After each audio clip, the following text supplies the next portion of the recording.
hard to get the camera level when the building's not level. Yeah, yeah, like everything says it's level, but nothing is. It looked good last night, but I watched some of it. Did you?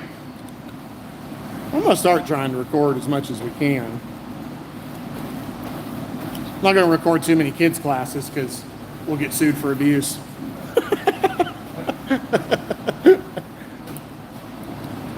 All right. Lindsay should be here in a minute.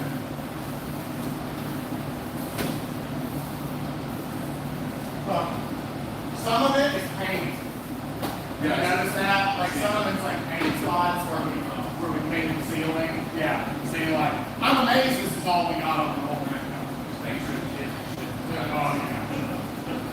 With all the painting and stuff we've done, like, I'm amazed we didn't get way more than that. But I'm going to get a new Mac cover anyway.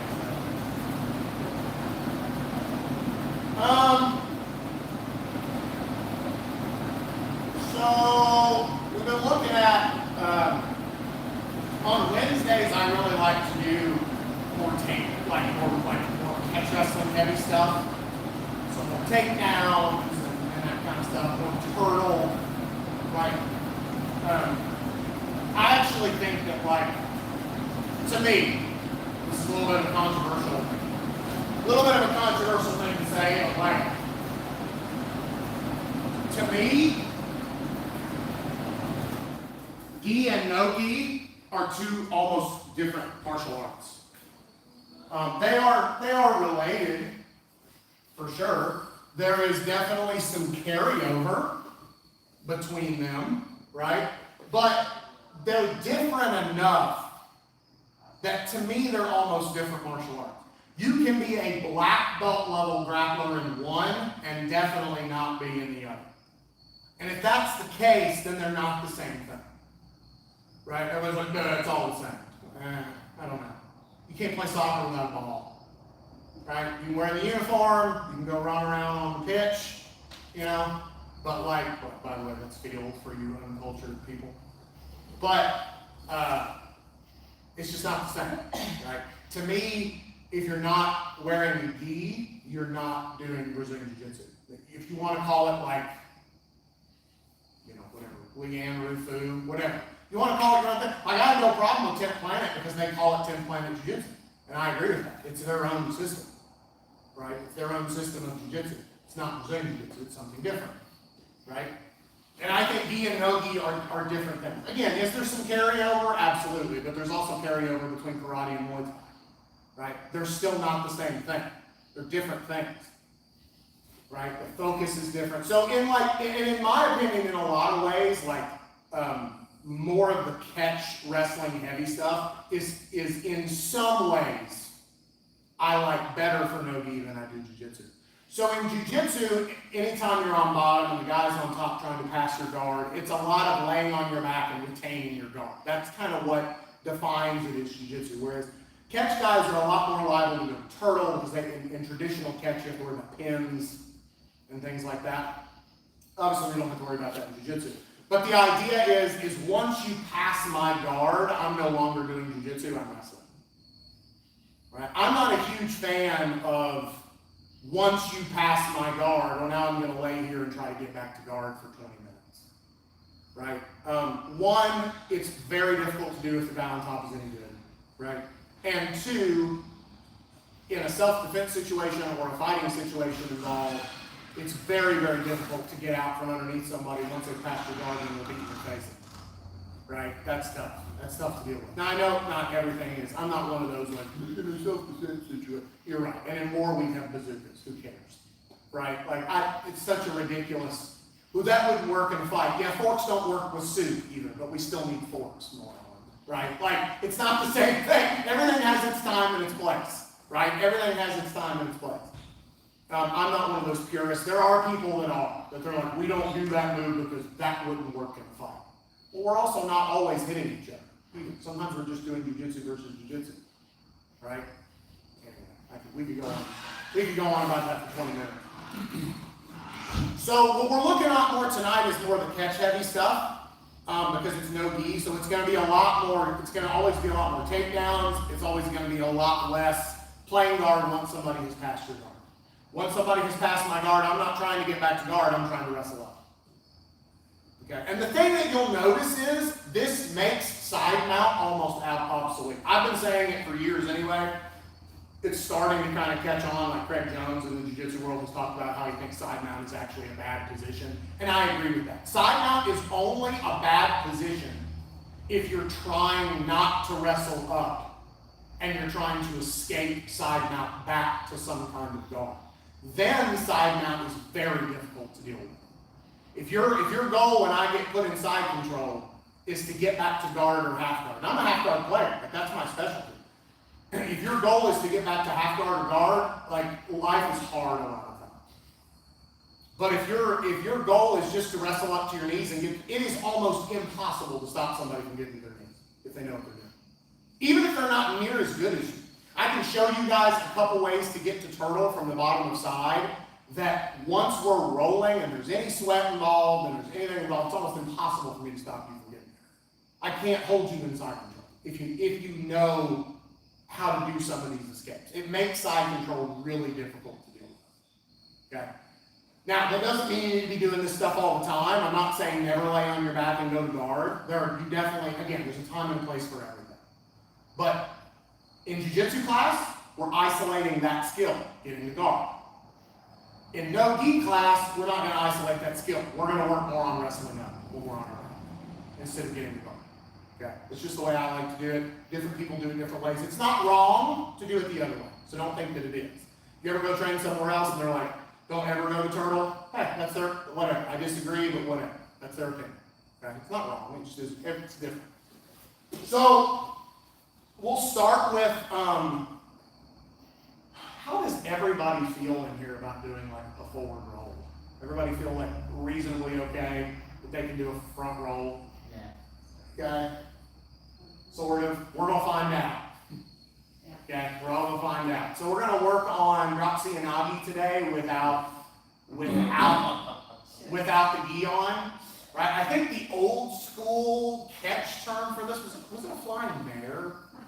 Is that what this used to be called? Yeah, I have like a 200-year-old catch wrestling book on the table. I think it's called flying mare. Yeah, in catch. In judo, this was called Dropsy and Nagi. Right? It's really, it actually works really well. It works really well in jiu-jitsu. It works good with gi or without a gi. Right? So we can kind of do it whenever. What does he come here to say? Let me use you for this. I feel confident I'm not going to kill you. You stand right where I'm at and make sure we're in frame because I want to make sure we get it on video. Just in case she dies for insurance purposes. There we go. So, Dropsy and Nagi, flying mare, whatever you want to call it. I'm sure there's a modern wrestling term for this too, but I don't, a modern freestyle wrestling term for this, but I'm not sure what it is. So, a lot of times where we set this off of in a no-gi setting is off of a wrist grip. Okay? And so all I'm looking to do is sort of go wrist and collar, and I just want to force her to kind of want to get her head up and create posture. And the way I can do that is sort of just by backing up and pulling, and she wants to fight that by posturing and getting her head out. So when I feel that, all I'm going to do is I'm going to release the back of her head, and I'm going to go under this arm, right? So I go under this arm. I'm just squeezing it in between my bicep and my forearm. Okay, just making that little pinch. And then what I'm going to do is I'm going to turn my back to her and drop to my knees. It's very important that my back stays touching her chest. Okay? I don't want a ton of separation between my back and her chest. If you do, you're going to screw this up and the person's going to take your back.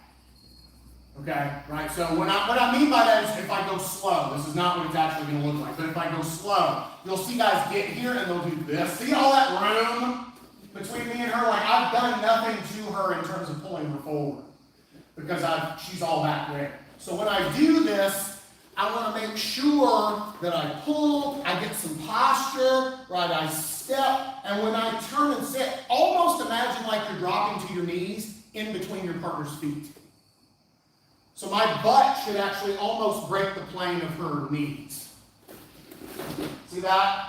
See how she's attached to me now? And now all I'm doing is just leaning forward and and trying to touch my right shoulder to my left knee. All right, and I'm forcing her over her shoulder and into that throw. Okay. Now, slow, this looks like this would never work. I have been put in orbit with this throw before. Right? I promise you it works. Right? It's just that we're doing it slow so you learn how to do it. In real life, when you really get somebody postured hard, or you push and get them to drive back into you, this becomes a giant, very high impact throw. So for those of you taking the throw, okay, if you are going over your right shoulder, okay, somebody's going to die in here today if I don't preface this. If you're going over your right shoulder, you look over your left shoulder, okay, and you roll. What you don't do under any circumstances is look at the shoulder you're being thrown over. You're going to break your neck. Okay? So if I get that. So what'll happen is somebody's going to get thrown over this shoulder, and they'll go, is it this way? And they'll stick their head here, and then their butt's going to go over their head. And you're going to break your neck. You're going to scorpion yourself. So my head has to go away from the shoulder I'm being thrown over so that when I go over, my head's out of my own way. Does that make sense? If your head is the other way, your head is scotched in place like a big wedge. And if you're like me, you got a big 5-gallon bucket head anyway. That's a lot of wedge to get over. Okay, right? So we don't want that to happen. Somebody will break their neck. Okay, so we're going to go super slow. Nobody's going to get killed. We're not going to do anything 100 miles an hour. Okay, don't even doing that anyway. All right, so one more time. We do it from this side. This time we'll do it from a couple different angles, right? So I like that wrist grip and that collar tie. I'm going to back up and pull. I get a little bit of resistance back, and a lot of times here, even before I go, I give a little bit of a shove to get her to push back into me, and that's when I know I can go. So now this is going to drop, right? This is going to drop, and underhook her arm at the same time. I'm going to turn my back and drop to my knees. Okay, I'll do it slow once, and then I'll do it full speed without the throw. So slow, I'm going 1, 2. I like going down to both knees, personally. People teach it different ways. I like this. And now I'm just going right shoulder to left knee to take her over. Okay? Now in real life, without the throw part, when I get her to push back in, this is sort of the motion, right? I'll go. So she's already falling and she's laying on me. It becomes very easy to finish that throw. I don't even actually have to hang on to the arm that much. A lot of times I don't. Right, and you'll see this some in, there are some Southeast Asian styles of wrestling where they do this throw a lot. And you'll see, you'll see them get to here. And if the person kind of comes around to the side a little bit, they'll be here. And it creates like a little bit of a trip. Okay, you'll see that some. It's not super necessary to hang on to that arm for dear life. You're probably not going to anyway, because you don't have like a sleeve grip, right? Because we're in no gi. Okay, keep it as long as you can. Generally, about when I get to my knees, about when I'm going here, right as they start to go over, I tend to just put my hand down. Okay, so I can kind of keep my face from eating it, right, from eating the end of the throw. That's a possibility you got to think about. Okay, if you want to hang on and go, that's fine. Okay, but for right now, I want everybody to go super slow. Okay, so the throw should be about like this. One last time. Very low impact, very little effort for right now. So I'm in my collar and elbow, or my collar and wrist rather. I pull, she postures, I push, she pushes back. I'm pushing with that forearm. Right, and so now all I'm doing is swimming the arm to the inside and underhooking that. At the same time I back step, and I drop to one knee, and then I drop to both knees, and then I straighten my feet and go flat-footed, and then I start dropping. Look where my hand goes. I keep the wrist as long as I can. Okay, you don't have to go here, but I recommend it. I have just about smashed my face off before hitting this really hard and not putting my hand down. Now you do run the risk of losing the arm, but you right? Right, but shouldn't be any faster than that. Should be very slow. Okay? Very, very slow. Check your partner. When you get right here and you get ready to finish hitting that throw, make sure they're looking in the right direction. If they're looking in the wrong direction, don't do the throw and kill your partner. Okay? If possible. I don't own 30 acres in Mount Healing anymore. We don't have anywhere to hide a body. Okay? We had a place. It's gone. Better than my place. So, like, we don't have a place to hide a body. So make sure that you don't kill your partner. Okay? All right, let's go U2, and let's go U2, and U2, and U2, and U3. Okay? Let's do it. 1, 3, 1, 2. Let's give it a shot. I'm gonna turn the fan on. I'm dying of hay fever, so we need something. I was dying of hay fever. He said U2 or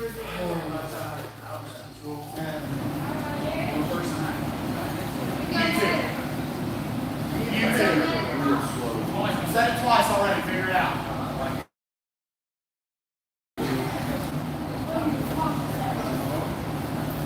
That's it. It's really easy once you do it. It's an easy throw. Yeah, it doesn't take much at all. It doesn't take much at all. You guys will figure it out. Hey, do me a favor though, you can't coach each other through the wall, so we have to maybe go away from it. Here we go. I don't know, I was just pointing that out. You can't just phase through solid objects. You gotta get far enough away from the wall, you're not gonna throw each other through it.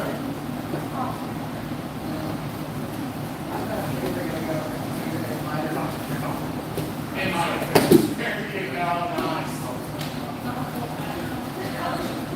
So, you throw her first. Left hand grabs the wrist. Right hand grabs the back of the head. Right forward. Okay, so now, you're going to push it through your nurse back in the ear. What she does, now she can do that. And you drop to your knees. You're going to be in between her knees. Now, very slowly, you're just going to pull her over your shoulder and force her over your shoulder. There we go. That's it. Use the wall. Press up your hand.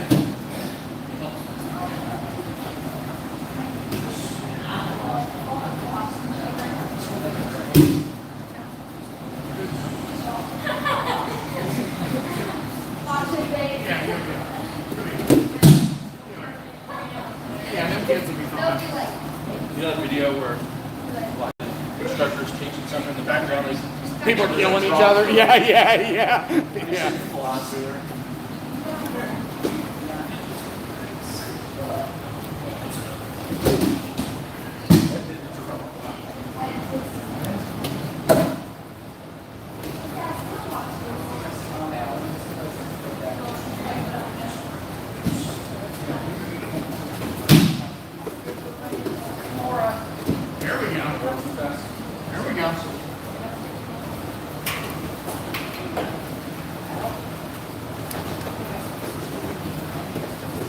Looking good, guys. Looking good. I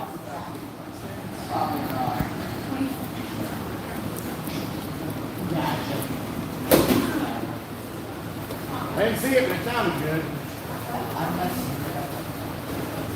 There you go.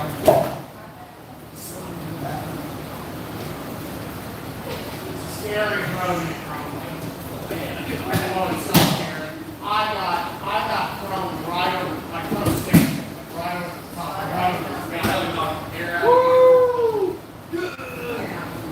It's like, the only way I can describe it, it's like being on a roller coaster and it's like out of control and you're no like, yeah. You saw that video from Brazil where that girl did it to that guy? Oh yeah, when he landed on his face? Yeah, he's got Yeah, that guy's dead, I'm sure. I'd be so afraid to hurt somebody. This is a scary throw to do on somebody that doesn't know what they're doing because they'll like flying face for it. I actually think like if you're gonna pick a throw, you're gonna pick a throw for something in a situation. Like this is one of the ones to do because they don't know how to roll. They're just gonna eat it. Yeah, that was what we were just talking about. That's why you had to kill it. It's in some obviously third world country, and they're like, she drops the Yanaki him and he lands on his face and his heel touches the back of his head. He's for sure dead. There's no way he's not dead. Yeah. Each of those don't hurt too bad. She's standing up, she's standing up, she's got him by the sleeve of the jacket. She's like, I don't know, she's gonna put the sleeve in, and she like pushes him, and when he pushes back, She knew what she was you doing. can tell she knew what she was doing. I didn't work He's scorpioning himself on his face, like it was bad. My turn? Yeah, I'll just cheat. Okay.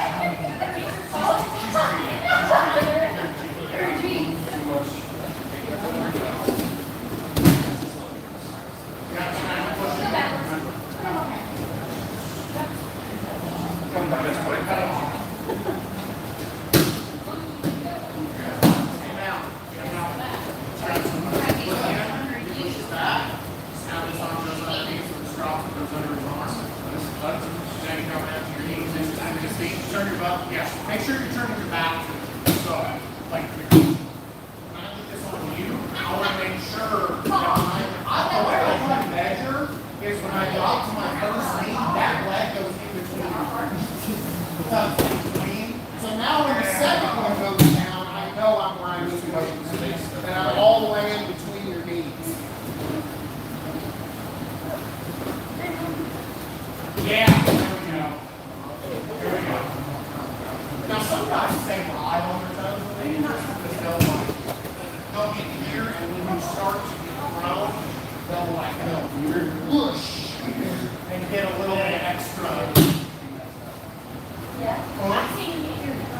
Yeah, I have too. Yeah, drive it up. Yeah. Yeah. Yeah. Yeah, it's super scary looking for sure. Again, if you don't know how to roll, this is like medicine. Landing on your face. You gotta land it on the ground. There's definitely you're very strong, man.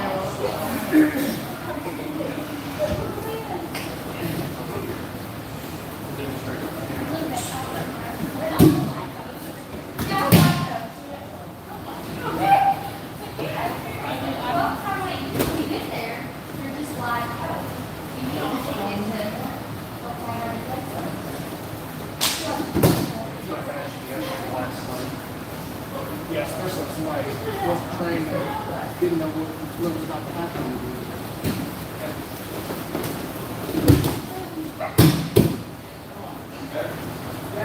Yeah. Okay, when you think about it, I can't think about it.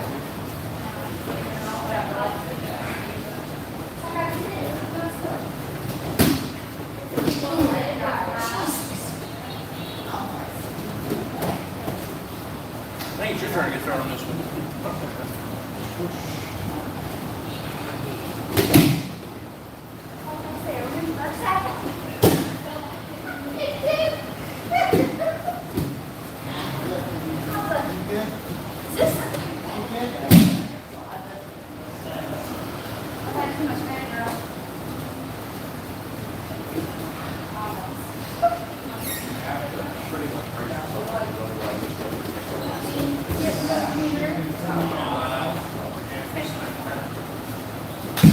All right, guys, good stuff, good stuff, good stuff. Let's go get inside. So, Datsu Nagi.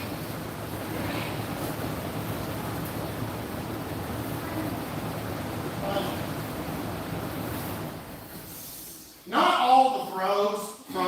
all throws translate super well, especially some of the judo throws. Not all judo throws translate super well. Not all throws translate super well because there we go. Yeah, you're good. I gotta move it for some stuff. So not all throws translate super well to jiu-jitsu for a couple reasons, right? One, because they're forced to stand a certain way. They want judo to be high scoring and high action. So they're not allowed to like kind of be in a wrestling stance. Like in judo, you're gonna get a passivity warning for doing that. You're not allowed to stand like that. So you have to kind of stand straight up and down and go from here, and that makes it way harder to defend throws. What that does is, though, is those same throws that work super well in judo don't work well in jiu-jitsu or no-gi grappling or submission grappling because we're not going to stand straight up and down like we're ordering food in line at McDonald's, right? We're not penalized for standing that way. Right? You will, or unless I'm just not wanting to wrestle with you, you're never going to see me and be like, at the start of the match, like just wanting you to please God take me down. Right? Like you're not going to see, it's always going to be here. I'll shake hands from down here. Like I'm not even, you're never going to get me straight up and down. Right? Because I'm not going to give up a takedown that easy. Yeah, I will now. I'm getting old. I'm pulling yard now, but you know what it is. Listen, I'm 40. I just turned 40, and I know that's not that old, but I've been doing this for 30 years. So it's mileage. It's mileage. Not the year model. Yeah, it's not the year model. It's not the year model's like, it's still in pretty good shape. The mileage is not great. I've been like running NASCAR with an 85 Ford for 30 years. Like not great. No. Yeah. So we were talking about, I wasn't sure if you were dead. I just didn't want to say anything. I just out of the corner of my eye, you were laying there. I think Lindsay's dead. So escaping bottom of side control when like we're in a submission grappling, no gi grappling, no gi, whatever you want to call it, and getting the turtle and just using that and that being easier than right going to guard. This will change how you play jiu-jitsu a lot. Because like me, what it's changed on me is when Professor Mike's here, he's not here a lot anymore because he's moved now. He's living in Lake Tansy, so he's not here. Lake Tansy. Yeah. He's all fancy. I hope he's watching. I hope he's watching too. Like you said. He probably is watching. He watched the one the other day. But like, if you pass Mike's guard and don't go straight to mount, he's going to get to his knees and wrestle up. Like, you're never going to get side control on him. It's the same way on me. Like, you're never, like, unless I'm wanting to work on my side mount bottom, I'm not going to let you ever get to side mount. Okay? I'm gonna wrestle up to my knees while you're passing. And even if you do pass and get to side control, I'm not going to lay there and fight for 10 minutes to get back to guard. I'm going to wrestle up to my knees. I might sit back to guard once I get to my knees, but I'm not going to lay on my back and play guard a ton from the bottom of side control. To me, it's just an inefficient way to do things, right? And what it will change about it'll especially change your guard passing stuff. Because what you'll find is when you start training with people that do this all the time, right, you have to learn how to pass guard straight to mount instead of passing guard to side mount and then mount. You have to find ways to get from guard to mount. Because if you go to side mount, they're out. They'll be out every single time.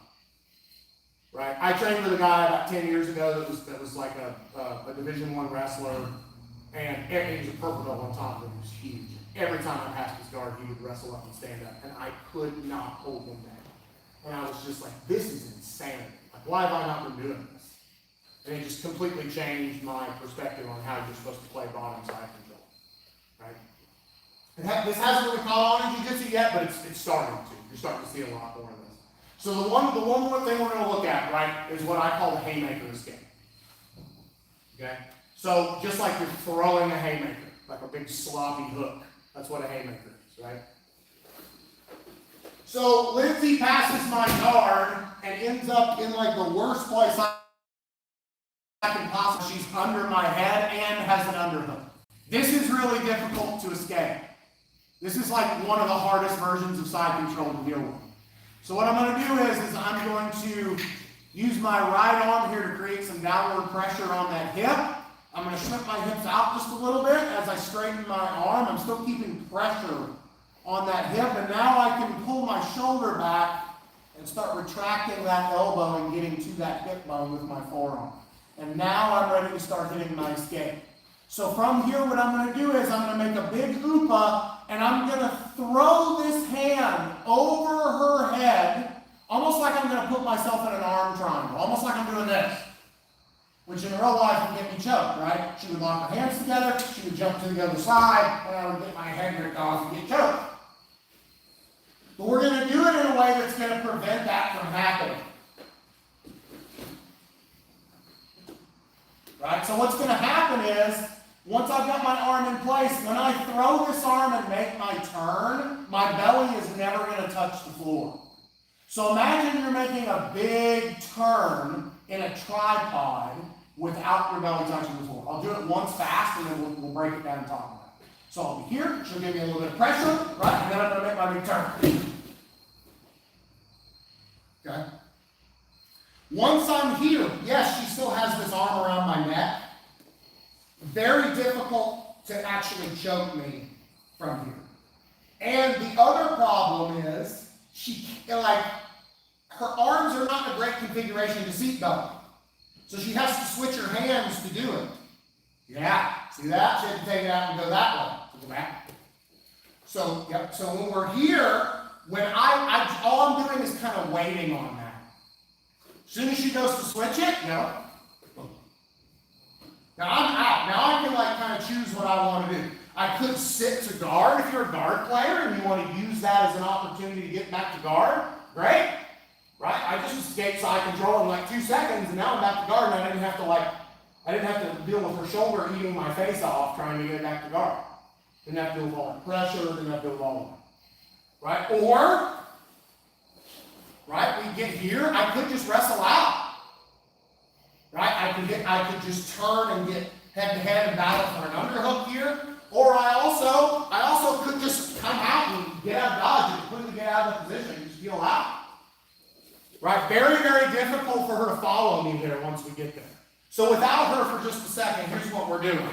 We're throwing the arm. Okay? I'm making an upa, and I'm throwing the arm. I'm getting up on my shoulder. I'm throwing the arm, and then I'm threading the needle with my feet here. Right? So it's the ball of my foot and my shoulder. And now I can get to my knees, and now I'm up. And it's a pretty fast motion. Here. Now I can get to my knees and I'm up. Right? That looks like that would never work. I promise it does. I do this 9 times out of 10 every time I get sidelined. It almost never doesn't work. It's stupid how effective it is. I guess we probably shouldn't be putting it on the internet now. Everybody's going to be doing it. Luckily, our channel is small enough, nobody will see it, so that's the cool part. But 10 years from now, when this catches on, I'll be able to post this video and be like, yeah, hang on a second. Just half, yeah. So we're here. Halfway to 100. So I'm here, blocking. Now, I'm going to throw the arm as I make my big upa. So I'm not just kind of going don't think about like you're trying to throw the person off of you, because you're not. You're mostly rotating under them. So if I go slow, which is kind of tough, I make my upa with a bridge on the end of it. I throw the arm. I'm already reaching, but my leg is going over the top. I'm not threading the needle with my feet. I'm stepping over my foot. Right? I'm stepping over my foot, so let's rotate things here. Lots of footwork. Normally in jiu-jitsu, when we switch our feet, we thread the needle this way. On this one, we're doing the opposite. Right? So we're going over. Now look. Now I'm making that turn and getting to my knees, and I'm pulling that back. Does that make sense? Now from here, once I'm in that position, if she goes to reorient her arms, I find that wrist. And then from here, there's a lot of stuff I can do, right? If I'm more of a guard player, boom, I just use that to get to guard, right? If I'm not a guard player, if I want to wrestle, right, I'll sort of circle, fight for that underhook, and then we're wrestling. I also could just peel out from here, right? I could just come out and disengage completely. Stand up, whatever. You there close, just stand up. All right, so one more time. Go slow, so make sure you got it down. But when you do this for real, it's going to be kind of a big explosive movement. So watch. I lift my hips, and I throw the arm. Now I step till my right foot never left the floor. Now I put my right knee down. Now I start to build up my base. Remember, this happens very, very fast. Now that we're here, she's probably going to move that arm, so it's not in a great spot. And when she does move it, I just grab that wrist and I pin it to the mat. And now we're ready to start our escape. There's a lot of stuff that can happen from here. I'm not really worried about how we finish it. I'm just worried about getting here. Most of the time, I'll be honest, I get here and my next move is just backing up and pummeling this underhook. Boom. And then we're in dog fight and we're wrestling. Does that make sense? I forgot to take my shirt off and I got so stretched out. It's like I'm doing jiu-jitsu in a hockey jersey or a curtain. Yeah. Yeah. Does that make sense? I'm sure I can get your elbow and Yeah. So you got some a lot of pressure on you. So if she's killing, sorry, I'm still all over and stuff. If she's killing me with pressure here, right? I'm putting downward pressure. I'm popping my own neck somehow. And then from here, I'm sliding out. And then think about like, instead of trying to retract your elbow, think about getting on your side and pulling your whole arm down.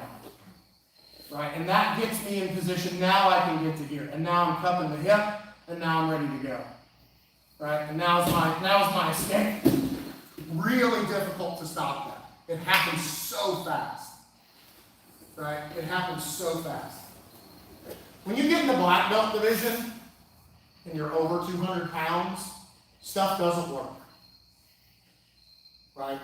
Stuff works in those lower weight classes. When I was like 180 before hip surgery and discovering you could put Lucky Charms on vanilla ice cream, when I was spent 6 months on the couch. Yeah. Yeah, it went from like 180 to like 260 in about a year. I was just on the couch and I had just eating, because I had hip surgery and I couldn't walk. And then you come back and you're in the heavyweight division all of a sudden and you're stuck with the big giant heavyweight black belts all the time. And it's like, man, that shrimp to guard that works so well at 150 don't work so well anymore. And you got to kind of find other ways. Right? Again, I just feel like side control is honestly not a great position for the top guy. I'm not a huge fan. And I feel like if more people learn how to wrestle up, not just necessarily this move, but just wrestling up in general, it makes side control not obsolete, but it makes side control very, very difficult to hold somebody down. And in no-gi, it's a nightmare to hold somebody down. Right? When you just start learning how to, Lindsay's passing my guard, and I just start fighting for underhooks while she's passing. Boom. Right? And now it doesn't really matter what she does. She passes, she does whatever. Very easy for me to wrestle up and re-guard. I don't have to wrestle up and wrestle. I can wrestle up and re-guard. Sometimes I don't have the energy to wrestle up and get to my knees and then fight you for a takedown. I'm tired. So I'll just wrestle up long enough to if you're not a wrestler and you'd rather go to guard, wrestle up to play guard. Wrestle up to get back to guard. As opposed to laying here getting murdered and you're like trying to move and they're going knee and belt and they're just killing you, right? You're just laying here getting killed. You're like, this is awful. We've all been here. We've all been here, had a guy chop up. And they're just killing you, and you're trying every escape in the book, and they're just following you and going back and going to side control, and they're waterboarding you in sweat, and you're just laying in the bottom of side control getting murdered. Right? And like that guy on bottom is fighting for his life to get out and never tries to wrestle up once. Just the whole time fighting for his life to get back to guard. So what are you doing, man? Go to your knees. You cannot convince me under any circumstance. First of all, back control and back mount are different things. Just because you're on my back with no hooks in does not mean you're attacking me. It just means you're on my back. Once you get my back and get both hooks in, now I'm in trouble. But until those hooks are in and until you're making some kind of threat towards my neck or my face, it's just a position. And you can't convince me that this is worse than this. There's nothing on the planet that will convince me that. My lungs are getting crushed here. Right? Very little pressure on me here. Very little. Even if she's just laying across my back, even if I just went to here, I can breathe here. Right? I'm not fighting gravity. This is not so bad. You can carry a lot of weight on your back. Right? Can that experiment. Put 50 pounds of weight in a backpack and set it on your back in the turtle position, and then do the same thing, lay on your back, put a 50-pound rucksack on your chest and lay there. See which way you'd rather lay. Or 100. I'm sure it's awful. You won't lay there long. You won't be able to breathe. Now imagine doing that while you're exhausted and the bag is trying to kill you. Right? Okay? I'm just telling you, man, it's one of those things. All right, haymaker escape. Let's try that a few times, see how it goes, and then we'll do some rolling. Okay? On three. 1, 2. Got any questions? Raise your hand.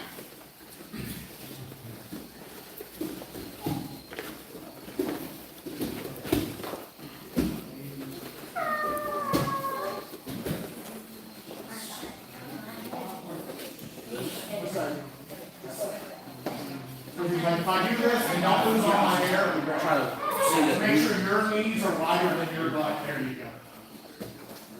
Say that again. Make sure your knees are always wider than your butt, and your feet are kind of in, making that little triangle. That's it. There you go. That keeps you from just getting tipped over when he makes a big movement. Yeah. There you go. That's it. That's it. That's it. So remember that the trick is this. 1. Now we step over our leg. So you find that ground base, then Yes. Yes, your tripod. I try to do both at the same time. Yeah, that's tough. Then you're stuck. Yeah, then you're stuck. Let's see. So throw it around his head and touch the floor. And lift a big hoop up at the same I'm time. coming around his head. Yes, around his head. I'm not doing all right. Big hoop up now. And see, if he falls over, that's great. Let's go back. And sometimes that'll happen. Right? This time, try to think about not even trying to move him. Go slow enough if you don't. Don't even move him. So you make your hoop up. Now touch the mat first. Go back, go back. Just touch the mat. Yep, with your hand. Just touch it. Breathe. Now, open your knees so that you don't fall over. Yeah. Now, all I want you to do now is step over your right leg with your left. Now make your turn and get to your knees. That's it. Does that make sense? It's like you're sort of rotating under him. Does that make sense? Now, he's going to go to reorient his hands, and when he does, you find one of his wrists. Preferably that one right there with your left hand. Yes! Now you're out. Does that make sense? Now you're out. There's nothing really there he's going to do. Let's say, try it again. So she's inside control. And she's hugging your head. She's going to take your left hand. You're going to touch the mat. Yeah, turn on your side. Touch the mat. Now, hips up off the floor. That's so strange. Now you're going to take your left leg, step over your right leg. Now turn and go to your knees. Yep, now you're out. That's it. It's literally that simple. Yeah, that's it. It's not complicated. Yep. So he's under your head. Take your left arm. Take your left arm, go around his head. Around his head. There you go. Now, feet in close to your butt. Make a bridge and touch the mat with your hand. Now freeze. But see how your butt's on the mat? Don't have your butt on the mat. Lift your butt off the floor. Now, take your left leg, step over your right leg and touch the mat with it. Now make your turn and go to your knees. Now you're out. Now you're out. It just feels like you're going right into a show. So, it feels like, yeah, it feels like you're going to stick yourself into an arm pump. It feels like you're going to, but if you do it right, I promise you won't. So you throw it this, come the wrong way. So you always are going into it on this one. So touch the mat, but you got to lift your butt off the floor. Yes. Yes. No, go back, go back, go back, go back. Both feet on the floor, both feet. Lift your hips straight up in the air. Don't let them drop. Don't let them drop. Touch the mat. Now, step over your left foot with your right leg. You're doing it the opposite side. Step over your own leg. Step over your left foot with your right leg. That's your left leg over your right. Step over your left. There you go. Now make your turn and go to your knees. That's it. There we go. So look, watch me do it. Right? You can go either side. Doesn't matter. Right? Let's go this side. That's the first motion. Say that again. That's the first motion. Now the second motion is this. So I'm stepping over. The genius police are coming to get me. Now I put my knees down. Now I'm out. Does that make sense? Okay. You'll get it. It's a weird movement, but once you get it, it'll make sense. Once you get it, it'll make sense. My ninja reflexes saved your life right there. Keep going, guys. Yeah.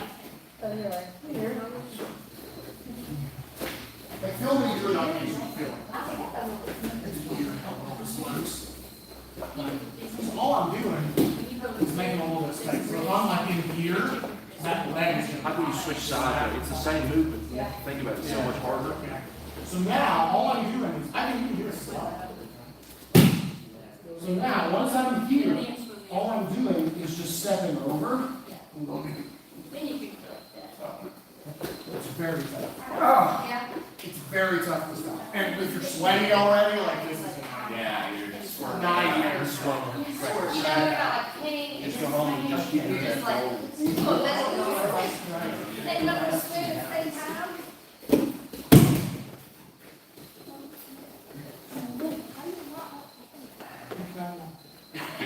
Remember guys, nothing should be touching the floor other than your shoulder and your feet and your head until you get all the way with your belly facing downward. Then you put your knees down. It's a tripod. Yeah, tripoding over. That's the key. Tripoding over. That's the key. Housework.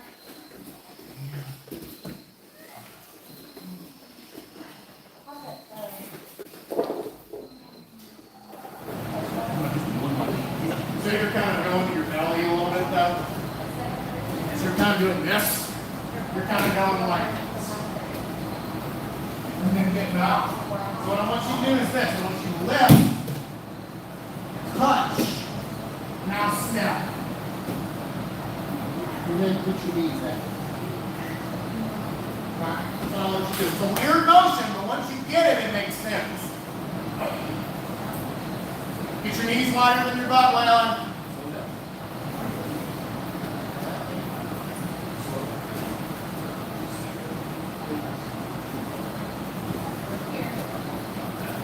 That's it.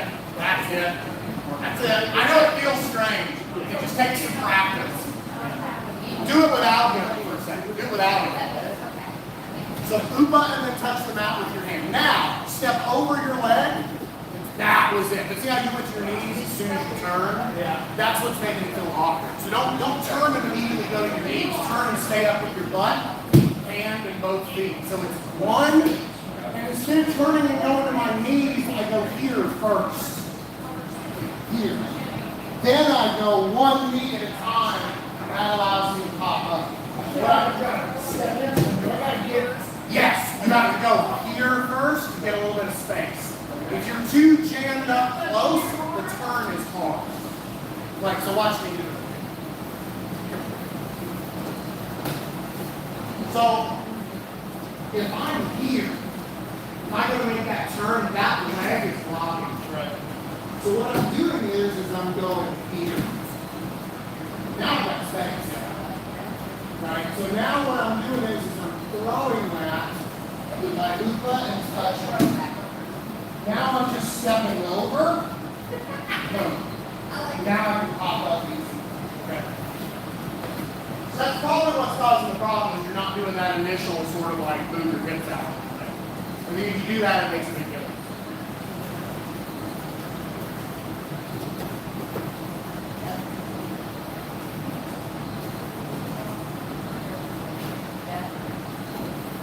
There we go.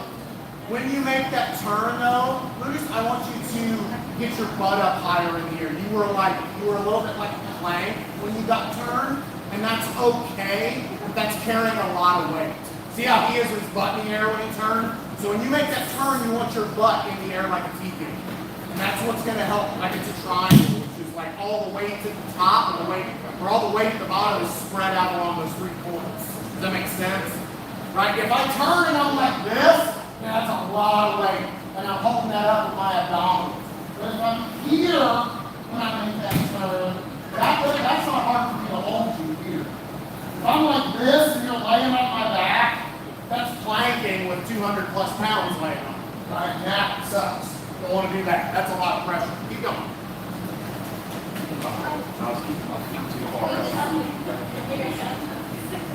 You didn't realize you were touched by it. Awesome. Okay. I was just talking to you. Okay, I wasn't like, hey, everybody stop. No. You guys. What is like going on? Well, that was good. We just gotta make it not look like you're having a heart attack. You know what we're doing? Relax. Relax. You're worried about making a mistake. Come right here. Come right here.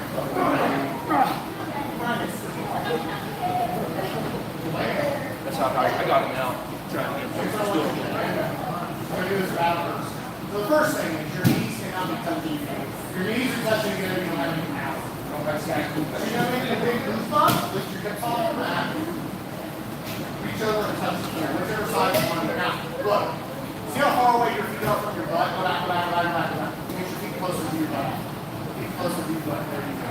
Now, lift your hips off. Don't turn. Right at the top. Touch the mat. Now, leave your left foot where it is. Take your right leg and step over and put it on the floor. Now turn. Now turn with your butt in the air. With your butt in the air. Your butt in the air. With your butt in the air. With your butt in the air. That's it. That's it. So look, it's this. Oh, you're trying to go so slow. Does that make sense? You gotta get your butt in the air when you make that turn. You don't want to come over flat because then you're going to plank carrying all that guy's weight. Yeah, way too much weight if you do it the other way. Beautiful. Beautiful. Then she does that and she's made. I love it. Yeah, she's been wondering how because you just go right into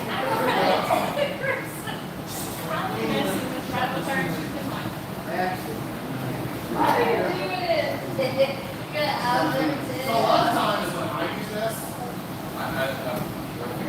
when I get to this position and I still have that sort of like on triangle thing, a lot of times what guys know, they will sort of like try to choke in here. When they realize they can't, they'll hop to the other side. They come already. Yeah, because now you've got a better shot at you got a better shot at putting that in your bicep. Yeah, so believe it or not, like doing an ankle choke. Yeah. And now when you choke. Hard to do it on the other side. I don't know why, just do it. So go back. Skip roll it over. I get this a bunch. Here, she's under. When she goes to jump to the other side, do the choke, jump to the other side here.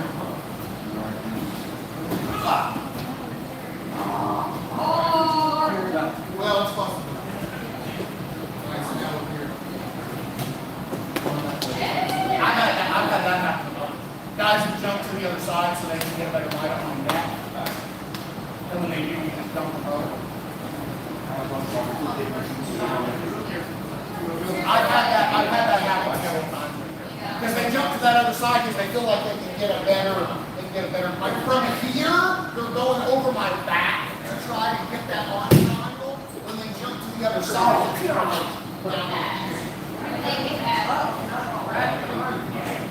So when guys jump, I latch that down and I take it over. Maybe you could. Maybe. And I sure have had guys do it. Or I've had guys try to hop the other side.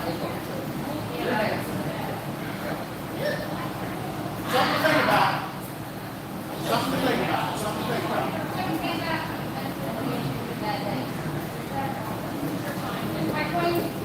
There we go. This is such a good escape, man, I'm telling you. Once you get this down, When I started on my own side that I'm like, God. this makes life so much easier. Yeah. How fast it happens too. That's it.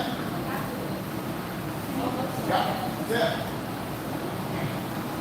Most of the time what happens to me is, like I said, I get here and they try to switch and you can feel that guard. Yeah. There you go.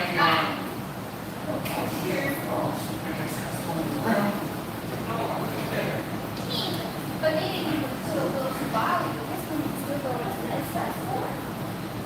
Right? Potentially, yeah.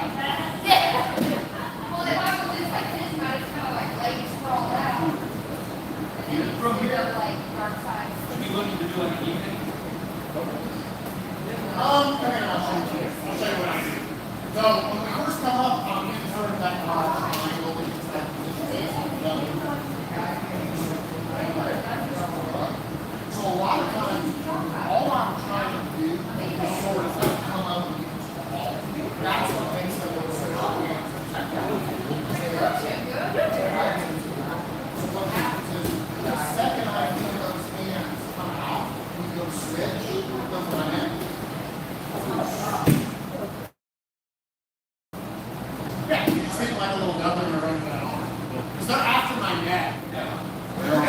Yeah, it's just right after. Because we're here. Right? But what happens is, if I stay down here, they'll stay down here last on my neck. They'll just have a lot of shit. It's not going to be anything, but I will be all stuck. So what I think is, so I'll come up like this. Now they want to go for my neck. So all I'm waiting on is for your hands to unlatch. Because that arm blocks you from going after it. Your own arm is in the way. Does that make sense? So I feel it. Like when you come up,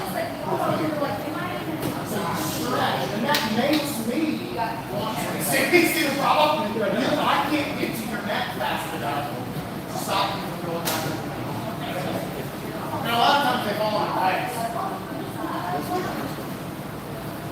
Alright guys, so we're just going to do a little bit of live drills today instead of open rolling. So what we're going to do is I'm going to put you guys in a group of 3, you guys are going to be together, you guys are going to be together, you guys are going to be together, you guys are going to be together. We're just doing side control skates. Okay, so you're starting in side control. Person on bottom is escaping, person on top, you're just trying to hold them in side control. If you see a submission, you can attack it, but if they get out, we go right back to it. Okay? You're going to be on bottom for 3 minutes, and then we're going to switch bottom to top. Okay? You guys are switching every time somebody gets out or gets submitted. Okay? Everybody else, you're going to be on bottom for 3 minutes. Guy on bottom is just trying to escape side control.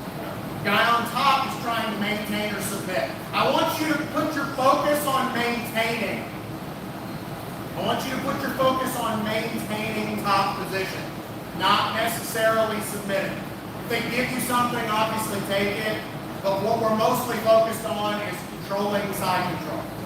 Okay, guy on bottom, you're trying to get out. You're going to be doing this for 3 minutes straight, and then you're going to switch bottom to top. Okay?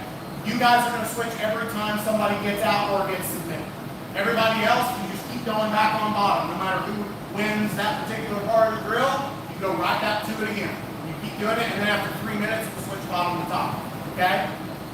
All right, let's do it. 1, 3, 1, 2. I know you've not done this a ton, so you're trying to escape. I don't want like any great giant explosive movements, because right now that's only going to make bad habits. Okay? When you first start, that's all you know how to do. So when you first start, everybody goes crazy trying to get out. That's going to make bad habits. Does that make sense? Don't panic and try to like ass your way out. If it feels like you're having to spend a lot of energy to get out, just stay there and survive. If you can't get out, and a lot of times you might be able to get out. My goal when I do this drill is how can I get out for the least amount of energy I possibly can. Because if I can get out, but I've spent everything I got, and I can't prevent myself now, who cares? You really didn't get out, you got out just to get back up. You can't defend yourself for something awesome. So, for me, if I feel like I'm stuck, I'll just lay there and play defense for 3 minutes and just not even try to escape. I'll just lay there and pick up. Right? Does that make sense? So we'll let you go on bottom first. You're just trying mostly to hold him down. Just relax. Relax. Nothing crazy. And you, and same thing with you too, you're trying not to use some explosive movement to get out. Come back. Taking your time. Working on getting out. If you feel like you're having to blow an O-ring to get out, you've probably done it wrong. That's the bully squeeze right there. That move does work. Pedro Sauer calls that the rainbow roll, and it works really well. I've never done that. I know you showed us one where you can If the guy's like really attached to you, that 100% will work. I've been swept with that. I'll show you that. I don't know where you showed us, but Good. Now once you get back to half guard, then you're going to start back inside. Once you get to half guard, you guys are going to go back inside. There you go. Don't just stay wrapped around your partner's head, guys. Don't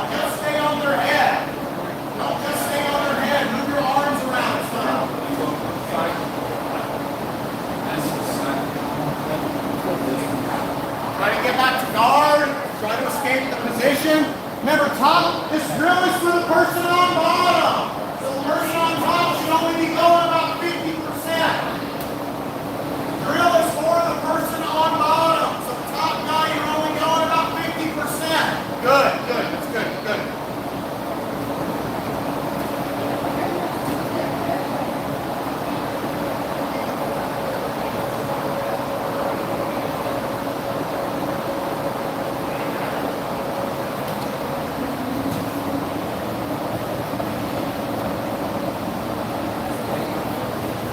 There you go. Very nice. Get your knees. There you go. You're out. There you go. Sorry. It's a perfect choke. You're right there than you think. I felt it enough. There's nothing to do. Step inside. Yeah. Yeah, so I'm saying that rainbow goal is right there.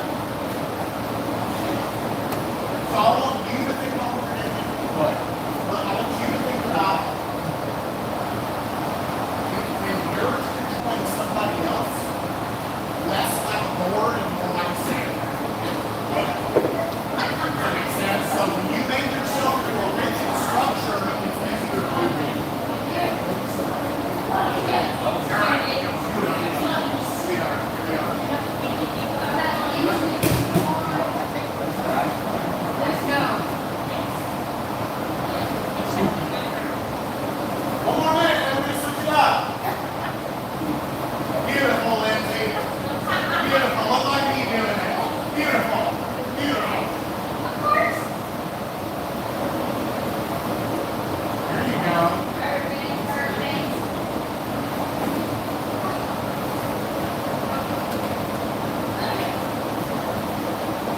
Hey, if that's not too hard on your neck. I know you've got a neck problem.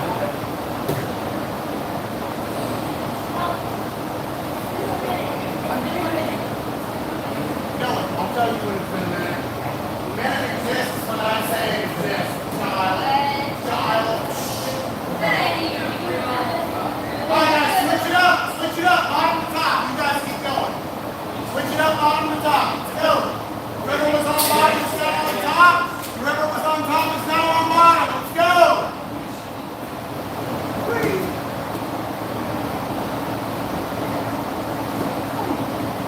If you don't know how to get out, just lay there and defend.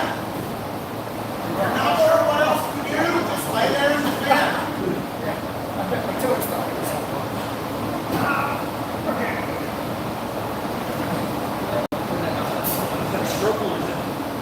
Remember, top people, move your controls around. Don't just stay underhooked and overhooked all the time. Move your control around. Only about 25 to 50% on the top, guys. Only about 25 to 50% on the top. Your partner should escape at least a couple of times. There we go. 25 to 50%. That's it. We're not throwing you in a fighter jet and then like sending Tom Cruise after you on your first day. It's not the whole time. That's not what we're doing. Now come up, now come up. Just come up. Come to me. Come on. Come on. Hey, you're out, see? You need to. Just come up. Boom. There you go. Try to move that arm to the other side of your head. His left hand. Move his arm out underneath your head to the other side. There you go. There you go. Now when you get up on your side, you can do that Heisman stick. Yep. Yep. That's it. And when you do that, that's going to happen.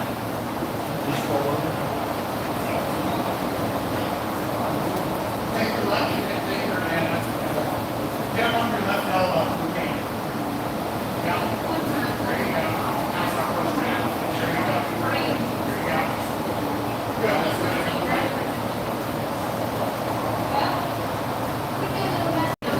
One more minute, guys. One more minute.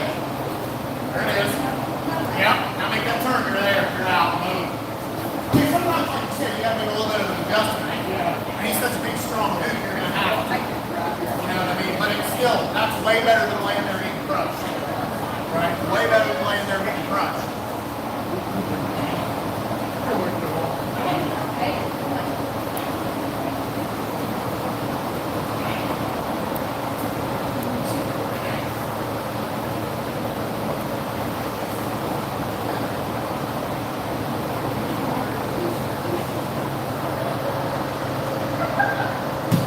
time, guys. Good stuff.